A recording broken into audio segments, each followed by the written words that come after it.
Students of CBSE board class 12th and class 10 बच्चों, compartment exam वाले बच्चों के बहुत सारे मैसेजेस आ रहे हैं, तो आपके कुछ सवालों के जवाब मैं दे दूँ। पहली बात तो बहुत से बच्चों के एग्ज़ाम अच्छे भी गए हैं। कई बच्चों का मैसेज है जिसका ये कहना है कि 60% से ऊपर वो लिखे आएंगे, और डर हालांकि सारे बच्चों को लग रहा है कि पता नहीं क्या होगा, क्योंकि ऑलरेडी एक बार बोर्ड को वो फेस कर चुके हैं। सो बच्चों की नज़र सबसे ज़्यादा ग्रेस मार्क्स पे है, मॉडरेशन पे है, और जो आपकी पासिंग परसेंटेज है। इन तीनों चीज़ों को लेकर के बच्चे वरीड है कि होगा क्या। सो आप सभी जानते हैं कि सीबीएसई की ऑफिशियल साइट पर मॉडरेशन मेंशन की हुई है। ठीक है, मॉडरेशन का मतलब ये होता है कि पेपर के सेट में अगर डिफिकल्टी है, जैसे आप सभी बता रहे हैं केमिस्ट्री का सेट भी डिफिकल्ट है, फिजिक्स में भी कोई पर्टिकुलर सेट हार्डर था। If actually that is the case, क्योंकि बहुत से बच्चों के मेरे मैसेजेस में भी ऑलमोस्ट 70% बच्चे ये कह रहे हैं कि question was even harder than your board exam. तो अगर सचमुच क्वेश्चन हार्डर है तो फिर मॉडरेशन लगना चाहिए, सीबीएसई तक की बात जाएगी। और अगर किसी क्वेश्चन में एरर होता है तो उस क्वेश्चन के आपको नंबर मिल जाते हैं। एरर की कोई न्यूज़ नहीं आई है कि एरर नहीं है, एरर की वजह से तो मार्क्स नहीं बढ़ेंगे। मॉडरेशन की बात करें तो ये कहा जा सकता है कि अगर पेपर टफ है तो you will be getting marks from moderation. और बहुत से बच्चे अटेम्प्ट लेकर आए हैं, ये बड़ी अच्छी बात है कि बहुत से बच्चे आप में से बता रहे हो कि हमने अटेम्प्ट लिया, एक आधा छोड़ा है, but yes you have taken attempt which is a good thing. तो आपको अगर ग्रेस मार्क्स का डाउट होता है कि ग्रेस मार्क्स मिलेगा या नहीं मिलेगा, तो देखो ग्रेस मार्क्स एक सब्जेक्ट में मिले या ना मिले, बट आपने अगर अटेम्प्ट लिया है ना, स्टेप्स लिखे हैं, सुंदर से प्रेजेंट किया है, पेपर प्रेजेंट किया है, तो होता क्या है ना कि टीचर आपको सपोज जैसे 10th वालों को 13 से 15 नंबर में वो पास हो जाएंगे थ्योरी में, क्योंकि प्रैक्टिकल में 18 से 20 उनको आ रहा है, और थ्योरी प्लस प्रैक्टिकल मिलाकर उनको 33 आना है। तो 13 से 15 नंबर में आपने अगर 9-10 नंबर का लिखा है सही, ठीक है, तो 13 तक तो आपको टीचर दे देगा अगर आपकी प्रैक्टिकल में 20 आई है। अगर आपको 15 तक चाहिए तो आपने अगर 11-12 का लिखा है तो कम से कम टीचर आपको पहुंचा देगा 15 तक। इवन 10 नंबर तक का लिखोगे तो 5 number, it can not be called as a grace mark, but आपको कह सकते हैं कि अटेम्प्ट लेने के नंबर दिए हैं। सीबीएसई ने इंस्ट्रक्शन दिया है इस बार कॉपी चेकर्स को कि copy checking should be very lenient, बहुत अच्छे से कॉपी चेकिंग होनी चाहिए, even more lenient than your board exam, क्योंकि बोर्ड एग्जाम में कुछ बच्चों के साथ सचमुच नाइंसाफी हो गई थी।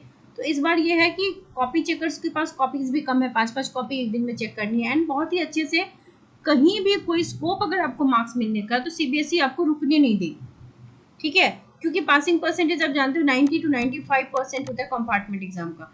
तो ये टीचर्स को भी अंडरस्टूड है कि उनको पास करना है, अनटिल अनलेस आपके पेपर में कुछ नहीं लिखा हुआ या जो भी पूरा एरर है तो फिर टीचर मार्क्स नहीं दे पाएगा। Otherwise if you have taken efforts तो आपको नंबर मिलेंगे। सो डोंट वरी, जो बच्चे, बहुत से बच्चे घबराए हुए हैं, इस वजह से मैं आपको बताना चाहती हूँ घबराइए मत। ठीक है, आप पास हो जाएंगे। स्टेप्स लिखे हैं तो आपको स्टेप के भी नंबर मिलेंगे, ऐसा नहीं कि नहीं मिलेंगे। एमसीक्यूज अगर आपके करेक्ट है तो उसमें तो आपको फुल मार्क्स होते हैं। ठीक है, अब जो रिजल्ट है वो 10th और 12th का लगभग, मतलब एग्जाम साथ में हो रहा है, 12th का तो एक ही दिन का खत्म हो गया, 10th वाला और 12th वाला रिजल्ट आपका साथ में ही आ जाएगा, और 10 अगस्त के अराउंड आएगा। हो सकता है उससे 2 दिन पहले आए, 2 दिन बाद आए, बट 10th अगस्त के आसपास आएगा। फिलहाल बहुत से ऐसे कॉलेजेस हैं जहाँ पर आप प्रोविजनली एडमिशन ले सकते हैं। ठीक है, तो प्रोसेस की जो प्रोसेसिंग फ़ी होती है वो आपको भी सबमिट करनी पड़ेगी। और एडमिशन जो है वो बहुत से कॉलेजेस में एंड ऑफ अगस्त तक से सितंबर के फर्स्ट सेकेंड वीक तक तो जाएगा, इसलिए आप टेंशन मत लीजिए। सीयूईटी के रिजल्ट्स भी आए हुए हैं, और अगर मान लो जस्ट इन केस आप कंपार्टमेंट क्लियर नहीं कर पाए तो फिर आप, बहुत से कॉलेजेस हैं जहाँ पे मनी रिफंड हो जाती है, प्रोसेसिंग चार्ज वो ले लेते हैं, प्रोसेसिंग चार्ज जनरली रिफंड नहीं होती है। उसके अलावा अगर आपने फीस वगैरह दी है तो वो रिफंड हो जाता है, ये रूल है। तो आप पहले पता कर लीजिए किस कॉलेज में अप्लाई कर रहे हैं, किस कॉलेज में नहीं। This is specially for class 12 students. 10th वालों का तो देखो, आप तो स्कूल में ही रहोगे, अगर उसी स्कूल में कंटिन्यू करोगे तो आप तो 11th में आराम से चले जाओगे, आपको दिक्कत नहीं होगी।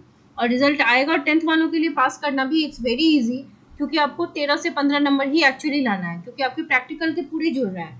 12th वालों के साथ थोड़ा सा दिक्कत एक्चुअली है, क्योंकि तो सिलेबस बहुत डिफिकल्ट होता है 12th वालों को, ह्यूज है।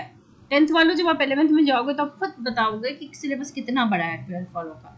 11th से ही सिलेबस में ह्यूज बाउंस आ जाता है। और आपकी जो थ्योरी होती है, इनके प्रैक्टिकल है, इनके प्रैक्टिकल से फिलहाल लेना देना ही नहीं है, थ्योरी में इनको इंडिविजुअली पास होना है। आप भी 11th में जाओगे तो आपके साथ भी यही होगा। कुछ पेपर 70 के होते हैं तो बच्चे वहाँ आपको 23 लाना पड़ता है, और 80 में 26। तो स्टेप मार्किंग का फायदा ये होगा कि अगर 23 वाले में आपने 17-18 तक का बना दिया है और अटेम्प्ट लिया है, तो 17-18 अगर आपको एग्जैक्टली करेक्ट है 17-18 मार्क्स का, तो आपको 4-5 नंबर दे करके 23 तो वो पहुंचा देंगे। सिमिलरली अगर 20-21 नंबर का आपने लिखा है 80 मार्क्स में, तो फिर और स्टेप्स मार्किंग होती है, अटेम्प्ट के नंबर मिलते हैं, तो अटेम्प्ट लिए हैं तो फिर आपको 26 तक मिल जाएगा। सो इतना अगर जिन बच्चों ने एफर्ट ले लिया तो उन बच्चों को बड़ी सम करने की जरूरत नहीं है। वही बच्चे जिनके मान लो कि आपने प्रिपरेशन नहीं किया, ऐसे बहुत से बच्चे मुझे मैसेज कर रहे थे एग्जाम के टाइम कि हमने पढ़ा नहीं है बट हम पास होना चाहते हैं। तो आई डोंट नो एग्जैक्टली आपके एग्जाम में हुआ क्या, आप लिख करके आया या नहीं लिख के आए हो। अगर आप लिख करके आ गए हो तो आप भी पास हो सकते हो, और अगर नहीं ऐसा है तो भी बच्चे वरी करने की जरूरत नहीं है। You have another chance, but now use this chance, ठीक है। अभी आपने नहीं पढ़ा, ठीक है, अंडरस्टूड, बट हमेशा आप ऐसा नहीं कर सकते हैं, आपके लिए पढ़ाई इंपॉर्टेंट है, ठीक है। तो पढ़ना ज़रूरी है, बेसिकली पास तो एटलीस्ट हो जाओ। करियर वेंचर्स तो बहुत है, एक कमी ही नहीं है करियर की। जो बच्चे नहीं पढ़ते हैं आजकल गेमर बन जाते हैं, they are very very good celebrities, बहुत बड़े सेलिब्रिटीज बन जाते हैं। तो ऐसा नहीं है कि आपके पास जो इंटरेस्ट है आप उसको परस्यू नहीं कर सकते हो, सिंगर बनना चाहते हो बन जाओ, बट बेसिक पढ़ाई तो पूरी कर लेंगे ना। तो बेसिक पढ़ाई में पास करना it's not a big thing, आप कर सकते हो। तो अगर आप इस बार बहुत से बच्चे, मैं कह रही हूँ 90 to 95% बच्चे तो डेफिनेटली क्लियर हो जाएंगे, पास तो होंगे। बचे वो 5% बच्चे, तो आप फ्रेश स्टार्ट कर दो, पढ़ना शुरू कर दो। अब इसमें आपके जो इमेज की बात होती है, बहुत से बच्चों को इमेज का पढ़ होता है, तो अगर आप ऐसा सोच रहे हो तो आपको मेहनत करनी चाहिए थी। लेकिन अगर आपने नहीं मेहनत की है तो आप इमेज की भी परवाह मत करो। Image is something which gets change. आप पढ़ोगे, आपकी तारीफ होगी, नहीं पढ़ोगे फिर आपको डांट भी पड़ती है घर में, तो इट्स ओके। अगर हमारी गलती पे हमें कोई डांट रहा है तो इट्स ओके, अपनी गलती एक्सेप्ट करते हैं और आगे बढ़ते हैं, वही सक्सेसफुल होता है। किसी भी बड़े सक्सेसफुल पर्सन की आप लाइफ हिस्ट्री पढ़ के देखो, वो बहुत सारे फेलियर्स झेलते हैं फिर बाद में सक्सेसफुल होते हैं, है ना। इसीलिए कहते हैं ना, failures are the pillar of success. Fail होना it's not a bad thing, आप सिस्टम में हैं तभी आप पास या फेल होते हैं ना। अगर आप पढ़ेंगे ही नहीं तो पास क्या फेल क्या। So be motivated, be optimistic, be positive, ठीक है, and accept what you have done. लिख दिया है, बढ़िया, पास हो जाओगे। नहीं लिखा है तो भी बढ़िया, you will get another chance. Another chance को यूटिलाइज करो, उस यूटिलाइजेशन में आप अच्छे से पास करके दिखाओ, you will have another time, फिर से टाइम मिलेगा आपको अच्छे से तैयारी करने का। सो टाइम को यूटिलाइज करें, डरिए नहीं, घबराइए नहीं, जो होगा अच्छा ही होगा, ठीक है।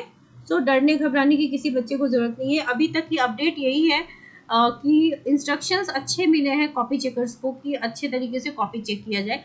मॉडरेशन पॉलिसी के रिगार्डिंग सीबीएसई को इन्फॉर्मेशन तो जा रही है कि बच्चों को पेपर टफ लगा था, टफर देन बोर्ड, लेकिन सीबीएसई तो ऑफिशियली यही कह रही है फिलहाल कि कॉपी चेकिंग जो होगी वो अच्छी होगी, लीनियंटली होगी, और उनके हिसाब से कॉपी जो था वो मॉडरेट था। बट बच्चों की फीडबैक, चूंकि social media is so active, तो बच्चों का फीडबैक सीबीएसई तक जाता है, and CBSE may be possible कि आपको ग्रेस मार्क्स भी दे दे और मॉडरेशन भी लगाए, या आइदर ऑफ देम लगा दे। तो लगा दे तो आपके हित में जाएगा और आपके नंबर अच्छे हो जाएंगे। So wishing you all the very best, be happy, be positive. जो भी फर्दर अपडेट होगी आपको मैं बता दूंगी, सो स्टे अपडेटेड।